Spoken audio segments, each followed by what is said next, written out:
தமிழகம் நேயர்களுக்கு இனிய வணக்கம். இது செய்திக்கு பின்னால்.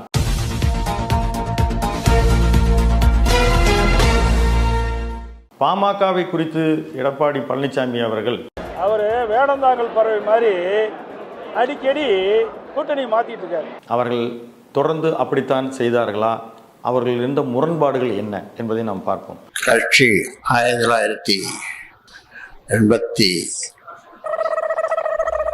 1986 தானே தொடங்கணும். கட்சி தொடங்குறது 86 தானே,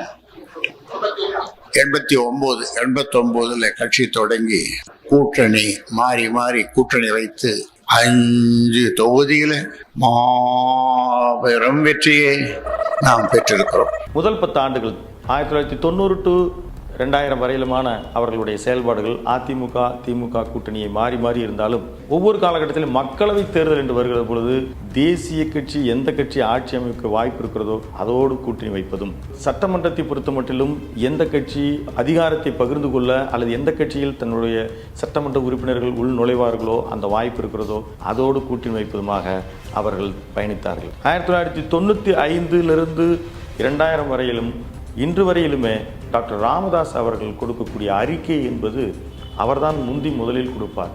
அதற்கடுத்து ஒரு பிரதான எதிர்க்கட்சியோ அல்லது ஆளுங்கட்சியோ மீண்டும் அதை ஆராய்ந்து ஒரு அறிக்கை வரும் அளவுக்கு அவருடைய அறிக்கைகள்லாம் இருக்கும். 1995 காலகட்டங்களில் அவர் கட்சியை துவங்கிய பொழுது நாடுதோறும் வீடுதோறும் அவர்களுடைய வன்னிய சமுதாயத்தினுடைய வீடுகளுக்கெல்லாம் சென்று தொடர்ந்து அவர் பயணப்பட்டு தன் கட்சியை வளர்த்தெடுத்தார். அந்த காலகட்டத்தில் டாக்டர் ராமதாஸ் அவர்கள் சொன்னதெல்லாம், நானோ என் குடும்பமோ ஒருபோதும் சட்டமன்றத்திற்குள் பாராளுமன்றத்திற்குள் காலடி கூட எடுத்து வைக்க மாட்டோம் என்றார். இன்றைக்கு இருக்கிற நிலைமையை நீங்கள் ஒப்பிட்டு பார்த்துக் கொள்ளலாம். அதே போலவே ஒரு காலகட்டத்தில் அதிமுகவோடும் திமுகவோடும் நான் கூட்டணி வைத்தால் என்று அவர்கள் சொன்ன அந்த வார்த்தை என்பது இங்கு காட்சி ஊடகத்திலேயோ அச்சு ஊடகத்திலேயோ சொல்லவே இயலாது. அந்த அளவிற்கு அவர் மிக கடுமையான வார்த்தைகளை வீசிவிட்டு வாக்குகளை விலைக்கு வாங்குகின்ற இந்த கலாச்சாரத்தை தொடர்ந்து செய்து வருகின்ற இந்த 2 கட்சிகளோடு வாக்குகளை விலைக்கு வாங்கிறது ஊழல், மது, இதை பிரதானமாக செய்துட்டு வருகிற இந்த 2 கட்சிகளோடு சேருவதில் வெட்கப்பட வேண்டும், சேரக்கூடாது. சேருவதை அவமானமாக கருத வேண்டும். இந்த 2 கட்சிகளோடு கூட்டணி சேர்வதை அவமானமாக கருத வேண்டும். எந்த கட்சியை கடுமையாக விமர்சித்தார்களோ அந்த கட்சியோடு தான் அவர்கள் கூட்டணி வைத்திருக்கிறார்கள். 2006 திமுகவோடு பாமக 31 தொகுதிகளை பகிர்ந்து கொள்கிறது. அதில் பாமக 18 தொகுதிகளை வெற்றி பெற்ற பிறகு திமுகவிற்கு 96 தொகுதிகளில் மட்டுமே அவர்கள் வெற்றி பெற்று அறுதி பெரும்பான்மை கிடைக்காமல் போகிறது. ஆனால் காங்கிரசும் பாமகவும் வெளியிலிருந்து ஆதரவு கொடுத்த அந்த அரசை செல்வி ஜெயலலிதா அவர்கள் அதை மைனாரிட்டி அரசு என்று தொடர்ந்து அந்த 5 ஆண்டுகளும் வர்ணித்தார். 2006 திமுக ஆட்சி கட்டிலில் அமர்ந்த பொழுது அன்றைக்கு செல்வி ஜெயலலிதா 4 ஆண்டுகள் வரை அவர் கொடநாட்டில் தான் வசித்தார். அன்றைக்கு முறையாக சரியாக எதிர்க்கட்சியாக நடந்து கொண்டது பாமக தான். தொடர்ந்து தினமும் அறிக்கைகள் வருவது. அவர்கள் 90 காலகட்டத்திலேயே தினமணியினுடைய நடுப்பக்கங்களில் தொடர்ந்து டாக்டர் ராமதாஸ் அவர்கள் கட்டுரைகள் எழுதுவார். இயற்கை வளங்களை பற்றி, அங்கே இருக்கக்கூடிய சேகோ ஃபேக்டரிஸை பற்றி, வட மாவட்டங்களில் இருக்கக்கூடிய பிரச்சனைகளை பற்றியெல்லாம் தொடர்ந்து டாக்டர் ராமதாஸ் அவர்கள் எழுதிய கட்டுரைகளை நான் நேரடியாகவே வாசித்ததுண்டு. அப்படியாக அவரோ அவருக்கு அமைத்திருக்கிற குழுவோ துல்லியமாக முதலாக தரவுகளை கொடுத்து வந்தவர்கள் 2006 திமுகவிற்கு மாபெரும் சவாலாக விளங்கினார்கள். அவர்களுடைய தொலைக்காட்சி அச்சு ஊடகங்கள் தமிழ் குறித்து பேசுவது, தொடர்ந்து வேளாண்மை பட்ஜெட் கொடுப்பது. இன்றைக்கு வேளாண்மை பட்ஜெட் அரசு கொடுத்திருப்பதற்கு முன்னோடி டாக்டர் ராமதாஸ் கொடுத்த வேளாண்மை பட்ஜெட் தான். வேளாண்மை நிதிநிலை அறிக்கை மட்டுமல்ல, நிழல் பட்ஜெட் என்றொன்றையும் அவர்கள் கொடுத்தார்கள். தொடர்ந்து அவர்கள் கொடுத்த அழுத்த அறிவுரைகளின் காரணமாக அன்றைக்கு நிதியமைச்சராக இருந்த அன்பழகன் கூட இந்த இலவச ஆலோசனைகள் எல்லாம் எங்களிடம் சொல்லிக்கொண்டே இருக்கிறார்கள் என்று ஒரு கூட்டத்தில் கூட அவர் கேலி செய்தார். ஒவ்வொரு நாளும் ராமதாஸ் அவர்கள் கொடுக்கக்கூடிய அறிவுரைகளை கலைஞர் அவர்கள் அடுத்து அவங்க தானே ஆட்சி அமைக்க போறாங்க, அவங்களையே செய்ய சொல்லுங்க என்றெல்லாம் கூட பத்திரிகையாளர் சந்திப்பில் அவர் சொன்னதுண்டு. அந்த காலகட்டத்தில் திமுகவிற்கும் மூப்பனாவினுடைய தமிழ் மாநில காங்கிரசிற்கும் இணைந்து ரஜினிகாந்த் அவர்கள் குரல் கொடுத்ததினால் ஒரு வெற்றி அவர்களுக்கு கிடைக்கிறது. இந்த வகையில் மதிமுகவிற்கு மட்டுமல்ல, பாமகவிற்கும் ரஜினிகாந்தின் மீது ஒரு வெறுப்பு இருந்தது. அதைத் தொடர்ந்து அவர்கள் ரஜினிகாந்தின் மீது அவ்வப்பொழுது வெறுப்பை உமிழ்ந்து, குறிப்பாக ஒரு கூட்டத்தில் அவர் சேற்றில் விழுந்த அவர் ஒரு விலங்கோடு ஒப்பிடும் பொழுது, ரஜினிகாந்த் அவர்களே அடுத்து வந்த தேர்தலில் பாட்டாளி மக்கள் கட்சிக்கு வாக்களிக்காதீர்கள் என்றார். அதைத் தொடர்ந்து 2002 பாபா திரைப்படம் வெளியான பொழுது அவர்கள் மிக கடுமையான பாட்டாளி மக்கள் கட்சியின் தொண்டர்கள் எதிர்ப்பு தெரிவித்த போது அந்த படம் தோல்விக்கு பாட்டாளி மக்கள் கட்சி ஒரு மிகப்பெரிய முக்கிய காரணமாக ரஜினிகாந்த் கருதினார். அந்த படத்தை மிகச்சிறந்த படம் ஓடியிருக்க வேண்டும் என்று ரஜினிகாந்த் பல நாட்களாக எண்ணி இப்பொழுது 2 வருடங்களுக்கு முன்னால் மீண்டும் அந்த பாபாவை ரிலீஸ் செய்தார். இந்த வகையில் அவர்களுக்கு இருந்த மிகப்பெரிய ஒரு எதிர்ப்புணர்வு தொடர்ந்து சில ஆண்டுகளில் அவர் அரசியலை குறித்து பேசாத பொழுது மீண்டும் அவர்கள் ஒரு நட்புணர்வுக்கு வந்தார்கள். 2006ஆம் ஆண்டும் அவர் திமுகவோடு பயணப்பட்ட போது இன்றைக்கு பிஜேபியினுடைய பிரதமர் மோடியினுடைய அரசுக்கு எப்படி ஒரு மதிப்பெண்கள் கொடுக்கும்போது 0 மதிப்பெண்கள் என்று கொடுத்தாரோ, அதை போலவே அன்று கலைஞர் அவர்களுடைய அரசிற்கும் 0 மதிப்பெண் கொடுத்தார்.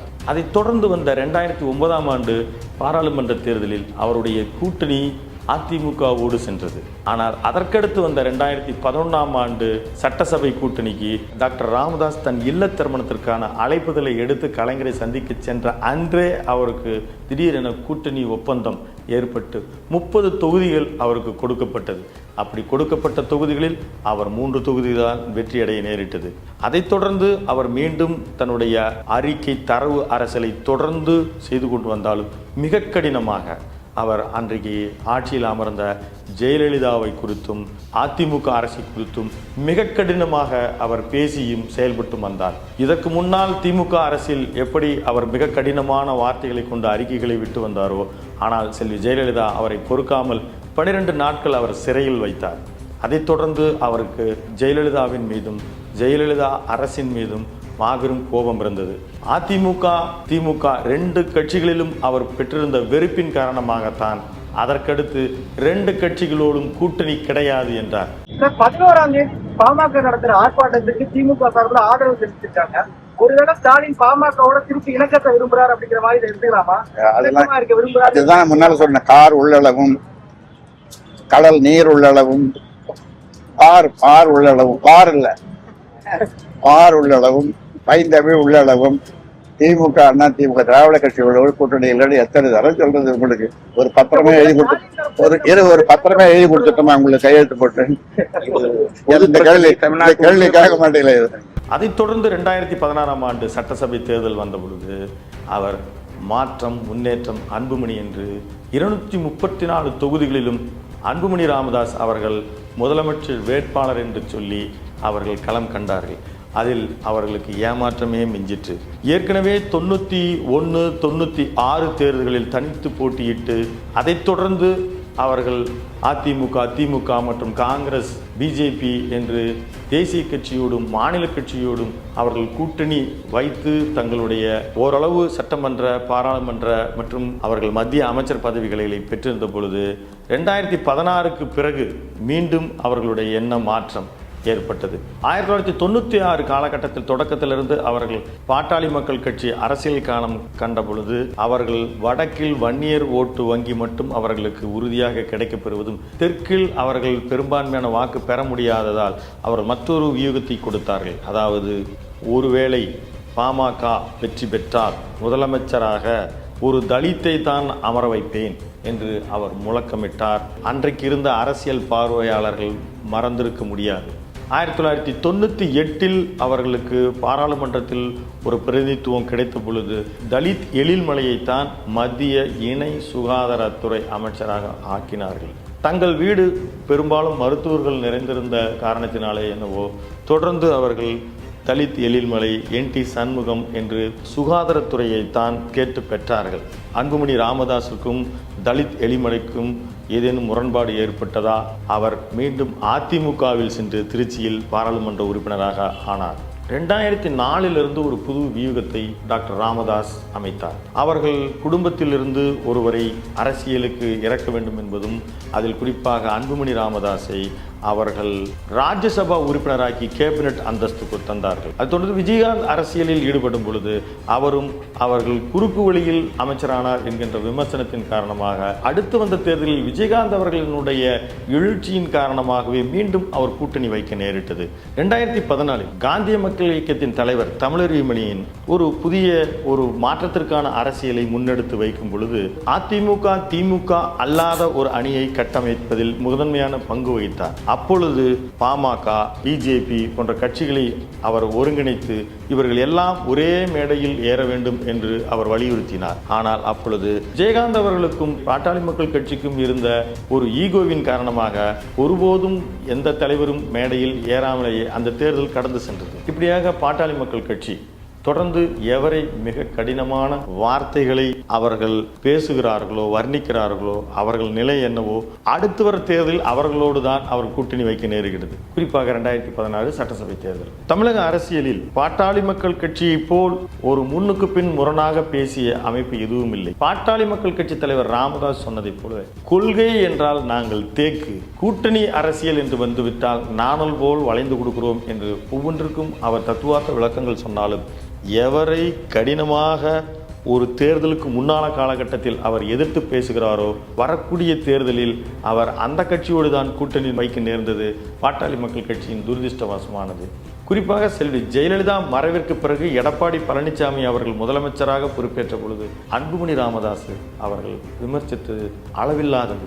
ஒண்ணுமே தெரியாத மண்ணு இவங்க தான் ஜெயலலிதா தேர்வு கையெழுத்து போன காலில் விழா காலில் விழ டயரம் நக்கணும்னா டயரம் நக்கணும். அதற்கு அடுத்து வந்த தேர்தலில் அவர்களோடு தான் அவர் கூட்டணி வைக்க நேர்ந்தது. மாபெரும் துரதிர்ஷ்டம். இந்த மாதிரியான அவர்களுடைய கிரெடிபிலிட்டி தொடர்ந்து குறைந்து வந்ததன் காரணமாக அவர்கள் 2009க்கு பிறகு அவர்கள் தேர்தலில் மிகப்பெரிய சரிவுகளை தான் தொடர்ந்து சந்தித்து வந்திருக்கிறார்கள். இந்த முறையும் தன்னை கொல்லுவதற்கு ஆள் அனுப்பினார்கள். அந்த காலகட்டத்தில் நான் ஒரு காருக்கு அடியில் இருந்தான் என் உயிரை காப்பாற்றிக் கொண்டேன், என்னுடைய ஓட்டுநர் வெட்டப்பட்டு இறந்தார் என்று சொன்ன முன்னாள் அமைச்சரும் இந்நாள் எம்பியுமான CV சண்முகம் தொடர்ந்து பாட்டாளி மக்கள் கட்சி தலைவர் ராமதாஸ் அவர்களை பேசி கூட்டணிக்கு வருமாறு அழைப்பு விடுத்தார். அவர்களோடு பேசிக்கொண்டே 10 தொகுதிகளை பெற்று பிஜேபியில் களம் காணுகிறார்கள். அப்படி 10 தொகுதிகளை பெற்று அவர் பிஜேபியில் களம் காணுகிற பொழுது கூட தருமபுரியில் அன்புமணி ராமதாஸ் போட்டியிடுவார் என்று தொடர்ந்து பேச்சு வந்த பொழுது தங்கள் குடும்பத்திற்கான ராஜ்யசபா தொகுதிகளை கேட்டு பெறுவதில் முனைப்போடு இருக்கிறார்கள் என்ற விமர்சனமும் வந்த வண்ணம் இருந்தது. ஆனால் பாட்டாளி மக்கள் கட்சியில் காலையில் தருமபுரியில் ஒரு வேட்பாளர் அரசாங்கம் என்ற பெயரில் அறிவிப்பு செய்யப்பட்டு மாலையில் அன்புமணி அவர்களினுடைய மனைவி சௌமியா அன்புமணி அவர்கள் தேர்தலில் களம் காணுவார் என்ற அறிவிப்பு வந்தது. இந்த மாதிரியான அவர்கள் என்ன திட்டமிடுகிறார்கள்? தங்கள் குடும்பத்திற்காகத்தான் மட்டும் அரசியல் செய்கிறார்களா? தொடக்க காலத்தில் ராமதாஸ் அவர்கள் கொடுத்த அறிவிப்புகளும் கொள்கைகளும் அவர்கள் ஏற்றளவில் அவர்கள் வைத்திருக்கிற கொள்கைகளை மாற்று கருத்தே சொல்ல முடியாது. ஆனால் செயல் வடிவில் ஒருபொழுதும் அவர்கள் அந்த மாதிரியாக இருந்ததில்லை. பாட்டாளி மக்கள் கட்சியின் மாங்கனி கனிந்ததா இல்லை பறிக்கப்பட்டதா இல்லை பிழியப்பட்டதா என்பது தேர்தல் முடிவுகள் அறிவிக்கும். பாரதிய ஜனதா கட்சியை நம்பி ஏமாந்தீங்களா? அந்த நேரத்தில் அந்த கட்சியோட ஒரு கூட்டணி சேர வேண்டிய ஒரு நிலைமை வந்தது, சேர்ந்தோம். ஆனால் ஏதாவது மக்களுக்கு, இந்திய மக்களுக்கு, தமிழ்நாட்டு மக்களுக்கு ஏதாவது செய்யும் அப்படின்ற மாதிரி நினச்சோம். ஆனால் அது ஒன்றுமே செய்யலைன்னு இந்த 4 ஆண்டில் எதுவுமே செய்யலை அப்படின்றது தான் இன்னைக்கு மக்களுடைய எண்ணம், என்னுடைய எண்ணமும் அதுதான். நாட்டின் நலன் கருதி மாண்புமிகு பிரதமர் மோடி அவர்கள் நல்லாட்சி தொடர, தமிழ்நாட்டில் மாற்றங்கள் வர நாங்கள் இந்த முடிவை எடுத்திருக்கின்றோம். மீண்டும் ஒரு செய்திக்கு பின்னால் நிகழ்ச்சியில் சந்திப்போம். நன்றி, வணக்கம்.